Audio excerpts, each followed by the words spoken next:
शेतकरी बांधवांनो, सद्यस्थितीत ऊस पिकामध्ये पायरीलाचा जो आहे तो प्रादुर्भाव दिसायला सुरुवात झालेली आहे. अशा पद्धतीनं ते पानाच्या खाली जे आहे ते आपल्याला हे जे कीटक दिसतात, तर ही बाल्य अवस्था जी आहे तर ती थोडीशी घातक आहे आपल्या पिकासाठी.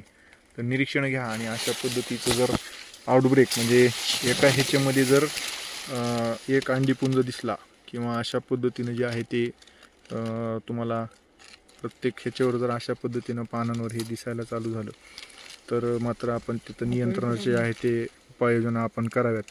तर ह्याचं ETLचं आणि प्रॉपर आपण म्हणजे आपल्या भागातल्या परिस्थितीनुसार कुठल्या प्रकारचे कीटकनाशक आपल्याला घ्यायचे आहेत, म्हणजे ड्रोनचा जर आपल्याकडं उपलब्धता असेल तर त्या ठिकाणी आपण काय नियोजन करायचं आहे.